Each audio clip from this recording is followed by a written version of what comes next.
چینی اور مرچوں سے نظر اتارنا. کیا چینی یا مرچوں سے نظر اتارنا جائز ہے؟ بنت عارف واہ کینٹ سے. جائز ناجائز تو کی بات نہیں ہے، عبث ہے، لغو ہے، فضول ترین کام ہے اور اللہ پہ توکل کے خلاف بہرحال ہے، کیونکہ اس کا کوئی نہ قرآن و سنت سے ثبوت ملتا ہے اور کوئی دلیل نہیں ہے اس کے. دیکھیں دلائل یا تو قرآن و سنت سے ہوتے ہیں یا عقل سے ہوتے ہیں، نہ عقلی کوئی دلیل ہے نہ قرآن و سنت کی کوئی دلیل ہے. بعض لوگ کہتے ہیں کہ یہ تجربے سے ثابت ہے کہ بچہ رو رہا ہوتا ہے، مرچیں جلاتے ہیں تو بچہ چپ ہو جاتا ہے، اس کا مطلب نظر لگی تھی اور ٹھیک ہو گیا. تو خوب سمجھ لیں، عبداللہ بن مسعود رضی اللہ تعالیٰ عنہ سے ایک روایت ہے جس کا مفہوم یہ ہے کہ شیطان کیا کرتا ہے کہ بچوں کو نا چٹکی مارتا ہے، رلاتا ہے. پھر اس کی اماں کیا کرتی ہے، وہ اس طرح کے ٹوٹکے کرتی ہے تو شیطان چٹکی مارنا چھوڑ دیتا ہے. تو ماں سمجھتی ہے میرے ٹوٹکے سے ایسا ہوا ہے، تو ماں کا اس ٹوٹکے پہ اور زیادہ یقین آ جاتا ہے، حالانکہ وہ ٹوٹکے کی وجہ سے نہیں ہوا ہوتا.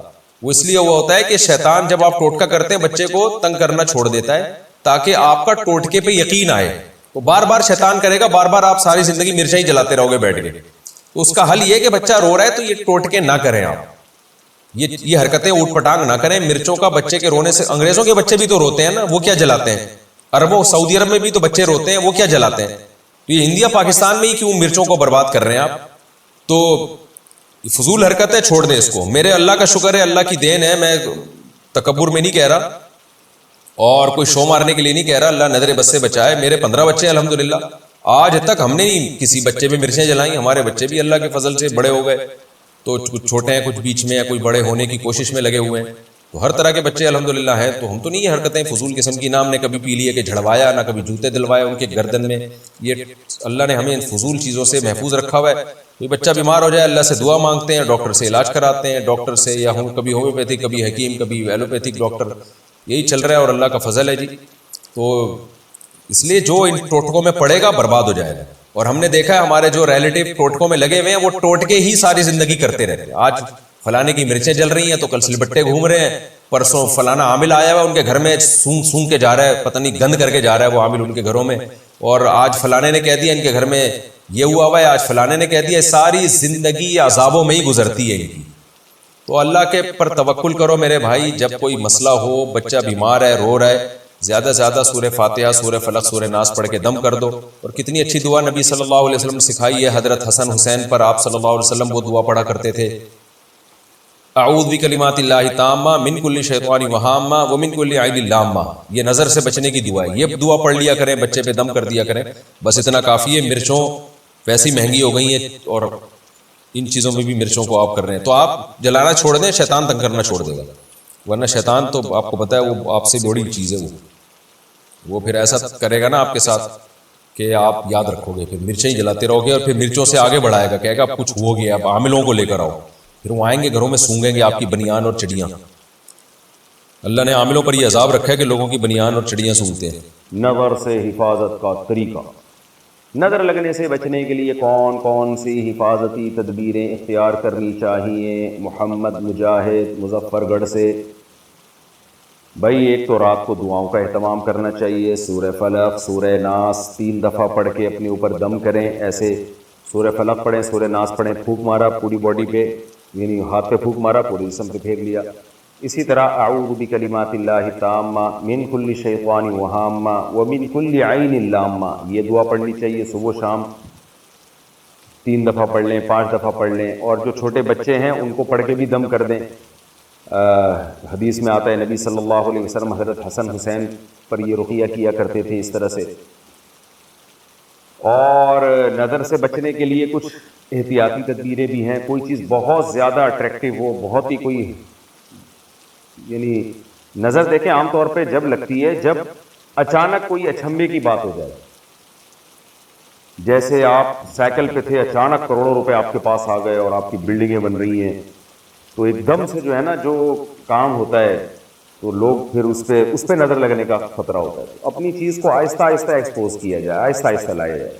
میں اکثر بیان میں بتاتا ہوں نا، اگر آپ کو اللہ نے اچانک دولت دے دی ہے تو ایک دم سے سائیکل پہ آپ جو ہے نا، سائیکل سے آپ V8 پہ نہ آئیں، لینڈ کروزر پہ نہ آئیں، سائیکل سے آپ تھوڑا رکشے پہ آ جائیں، رکشے سے تھوڑا سا آپ کوئی چھوٹی موٹی کار لے لیں، چھوٹی موٹی کار سے تھوڑا سا اور اوپر جائیں، پھر ہوتے ہوتے ہوتے ہوتے تھوڑا لوگ اس سے مانوس ہو جائیں گے. ایک دم جب انسان کے پاس کوئی چیز آتی ہے تو لوگوں کی آنکھیں کھلی کی کھلی رہ جاتی ہیں، یار یہ کیا ہو گیا، لوگوں کو حسد ہونا شروع ہو جاتا ہے، تو اس سے نظر لگنے کا خطرہ ہوتا ہے۔ تو جیسے یعقوب علیہ السلام کے جو 11 بیٹے تھے نا، ان کو یعقوب علیہ السلام نے کہا کہ مصر کے ایک دروازے سے داخل نہ ہونا جب شہر میں جاؤ گے، کیونکہ لمبے چوڑے ماشاءاللہ خوبصورت جوان بیٹے تھے، تو ظاہر ہے نظر لگنے کا خطرہ تھا، لوگ دیکھیں گے یار یہ اتنے خوبصورت بیٹے ایک باپ کے، کون خوش قسمت باپ ہے۔ تو حضرت یعقوب جہاں رہا کرتے تھے ارض شام میں، وہاں تو انہوں نے یہ اہتمام نہیں کیا، کیونکہ وہاں تو سب لوگ مانوس تھے، سب کو پتا تھا گاؤں میں کہ یہ یعقوب علیہ السلام کے بیٹے ہیں، اور ایک ایک کر کے بیٹے پیدا ہوتے گئے، بڑے ہوتے گئے، تو وہاں نظر لگنے کا خطرہ نہیں تھا۔ مصر میں خطرہ یہ تھا نا کہ ایک دم 11 بیٹے جوان خوبصورت جب ایک دروازے سے داخل ہوں گے، ایک آ رہا ہے، پھر دوسرا آ رہا ہے، پھر تیسرا اس کے پیچھے، چوتھا اس کے پیچھے، لوگ بولیں گے کون ہے بھائی، یہ سب بتائیں گے بھائی یہ بھائی ہیں، ایک یہ سب سگے بھائی ہیں۔ ایسے موقع پہ خطرہ ہوتا ہے، اس لیے یعقوب علیہ السلام نے کیا کہا، بھئی ایک دروازے سے داخل نہ ہو، 2-4 ادھر سے چلے جائیں، 2-4 ادھر سے چلے جائیں، 2-4 اس دروازے سے چلے جائیں۔ تو اس سے ہمیں پتہ چلتا ہے کہ اچانک جب آپ کو کوئی چیز ملتی ہے یا کوئی اچنبے کی بات ہو جائے تو اس میں نظر کا خطرہ زیادہ ہوتا ہے، تو اس کو آہستہ آہستہ ایکسپوز کرنا چاہیے۔ اور سب سے بڑی بات یہ ہے کہ ماشاء اللہ لا حول ولا قوت الا باللہ، اس دعا کا اہتمام کرنا چاہیے۔ جب بھی کوئی چیز، جب بھی آپ کسی کی تعریف کریں تو بولیں ماشاء اللہ، جو اللہ نے چاہا، یعنی اصل تو قابل تعریف اللہ کی ذات ہے۔ کوئی بچہ بہت خوبصورت ہے تو بھئی اللہ کی تعریف کریں، ماشاء اللہ کہنا چاہیے۔ کوئی گاڑی بہت اچھی دیکھیں، تو یہ کچھ احادیث میں طریقے ہیں نظر سے بچنے کے، باقی اس بارے میں وہمی بننا جائز نہیں ہے۔ آج کل تو لوگوں نے رکشوں کے پیچھے کالے چپل لٹکائے ہوئے ہیں کہ نظر نہ لگ جائے، تو ٹرک کو نظر لگی تھی تو رکشہ بنا تھا نا، وہ رکشے کو بیچارے کو کیا نظر لگے گی، حلیم کی دیگ والا غریب آدمی بیچارہ وہ نظر سے بچنے کا اہتمام کر رہا ہوتا ہے، ٹھیک ہے اس کے لیے تو یہی بہت بڑا بزنس ہے، لیکن عام لوگوں کی نظر میں تو یہ بہت بڑا بزنس نہیں ہوتا نا، اس نے بھی جوتے لٹکائے ہوئے ہوتے ہیں عجیب سے، تو خام میں یہ وہم کی بات ہے۔ تو دعاؤں کا اہتمام کر لیں صبح شام کافی ہے، اور کوئی بہت ہی زیادہ کوئی ایک چیز نمایاں ہونے والی ہو تو اس میں تھوڑا اہتمام کر لیا جائے۔ اور اہم بات یہ بھی ہے کہ اپنی چیزوں کو ہر شخص کے سامنے نمایاں نہ کیا جائے۔ آپ کو اللہ نے کوئی بڑی بڑی نعمتیں دی ہیں تو ہر آدمی کے سامنے اس کو بہت زیادہ کھل کے بیان نہ کریں، تو ہر شخص آپ کی نعمتوں کا سن کے خوش نہیں ہوتا، بہت سے لوگ حسد کا شکار ہو جاتے ہیں، تو ہر آدمی کا ظرف اتنا بڑا نہیں ہوتا کہ آپ اس کے سامنے اپنی نعمتیں کھل کے بیان کر رہے ہیں اور وہ دل سے گہرائیوں سے خوش ہو رہا ہے۔ جیلسی کا شکار ہو جاتے ہیں لوگ، حسد کا شکار ہو جاتے ہیں، تو ہر آدمی کے سامنے ایسی نعمتوں کو بیان نہیں کرنا چاہیے۔